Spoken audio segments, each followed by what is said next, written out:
আর রাজনীতির চর্চাটা দরকার, গণতন্ত্রের চর্চাটা দরকার। ওই জন্যই সুস্থ রাজনীতি তৈরি হয়। আপনার ইভেন ইন চায়না রেজিমেন্টের সোসাইটি হলে সবাই রাজনীতি করতে পারে না, কথা বলতে পারে না, ঠিক না? রেজিমেন্টের সোসাইটি, তো সেটা তো রাজনীতি, দ্যাট ইজ অলসো পলিটিক্স। চীনের মতো রাজনীতি ওই জায়গাতে আর অন্য কোনো খুব কম দেশে হয়। এভরিথিং তাদের চর্চা হয়, তাদের পার্টিকে ট্রেনিং করা হয়, তাদের আপনার একাডেমি আছে, তাদের বিভিন্ন সেন্টার আছে। অর্থাৎ পলিটিক্স ছাড়া state itself is a political entity. তো এখানে তো আপনার রাজনীতি থাকবেই, অর্থাৎ বিভিন্ন ধরনের রাজনীতি থাকবে। এটাকে অ্যাকসেপ্ট করবে। রাজনীতিকরণ কোনো অ্যান্সার না। আপনার ঢাকা বিশ্ববিদ্যালয়ের ছাত্র রাজনীতি কয় মাসের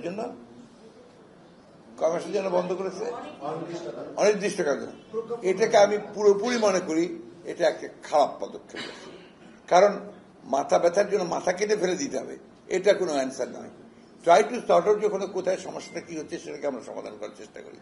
রাজনৈতিক যে ছাত্র সংগঠনগুলো আছে তাদের সঙ্গে আলোচনা করে তাদেরকে এটা আমি একমত, রাজনৈতিক দলের লেজুর বৃত্তি করা যাবে না, করা উচিত না। এটাকে আপনার দূরে করার জন্য কি ব্যবস্থা নেওয়া যেতে পারে, কিভাবে কাজ করতে পারে, এটা ছাত্রদের সঙ্গে কথা বলেই এই ব্যবস্থাটা হবে। এটা আপনার জোর করে ইম্পোজ করে কি আপনার করা যাবে? তাহলে তো আপনার what is the difference between the martial government and this government? আমাকে রাজনীতির মধ্যে থেকে এটাকে রাজনীতি দিয়েই কাজটা করতে হবে। এবং আমি তো মনে করি ছাত্র রাজনীতি যদি সুস্থ না হয় দেশের রাজনীতি সুস্থ হবে না। সুশাসন, সুদৃঢ় আর্থিক ভিত্তি, সুচিন্তা, সবার জন্য সিটি ব্যাংকই ভরসা। আর ছাত্র রাজনীতিতে যদি নেতৃত্ব তৈরি না হয় তাহলে জাতীয় নেতৃত্ব তৈরি হবে না। ওটা হচ্ছে আপনার that is the breeding ground.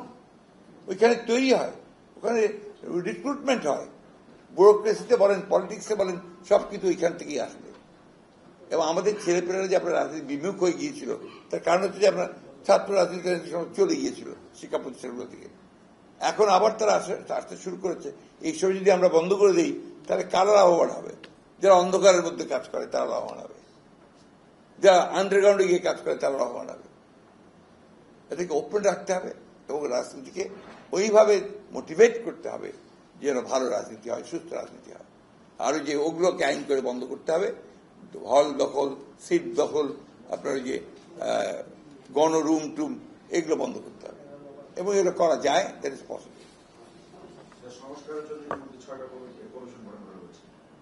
আপনাদের যে প্রত্যাশা নিয়ে আসলে পরিবর্তন করেছে 5ই আগস্টে মানে তারা কি আসলে সেই ধরনের সংস্কারের প্রত্যাশা পূরণ করতে পারবে কিনা? না, এখন প্রশ্নটা হচ্ছে কি জানেন, এই যে সংস্কার ব্যাপারটা, এটা কি মানুষকে বাদ দিয়ে হবে? সংস্কার তো করবেন মানুষের, দেশের প্রতিষ্ঠানগুলো, তাই না? তো সেই প্রতিষ্ঠানগুলোকে মানুষ কিভাবে দেখতে চায় সেইগুলোর জন্য তো আপনার উচিত ছিল, আমি এটা মনে করি, যে আগে রাজনীতিবিদদের সঙ্গে কথা বলা, তাদের কাছ থেকে প্রস্তাব চাওয়া, সেই প্রস্তাবগুলো নিয়ে তারা যারা এক্সপার্টস আছেন, এরা অত্যন্ত ভালো সিলেকশন হয়েছে আমি বলবো, যাদেরকে দায়িত্ব দিয়েছেন তাদেরকে নিয়ে এইগুলো নিয়ে তাদের ওনাদের প্রস্তাব যে আগে ওরা সংস্কার তৈরি করবে, হ্যাঁ, প্রস্তাব নিয়ে তারপর তারা পলিটিক্যাল পার্টিগুলোর সঙ্গে কথা বলবে, তারপরে আবার করবে। That will take a long time. এটা একটা আছে। দুটো হচ্ছে যে আপনি প্রথমেই কিন্তু জনগণ থেকে বিচ্ছিন্ন হচ্ছেন। পিপলস পার্টিসিপেশন যেটা, সেটা যদি না থাকে কোনো সংস্কারই আপনার সাস্টেইনেবল হবে না। এটা হতেই হবে। আপনার অর্থনৈতিক উন্নয়নের কথা বলছিলেন উনি, অর্থনৈতিক উন্নয়নে সাস্টেইনেবল হবে না যদি আর পিপলস পার্টিসিপেশন না থাকে। তো that is the point. Commitment থাকতে হবে, রাজনৈতিক অঙ্গীকার থাকতে হবে, রাজনৈতিক সিদ্ধান্ত নিতে হবে। আপনি জাতীয়করণ করবেন কি করবেন না, এটা তো পলিটিক্যাল ডিসিশন।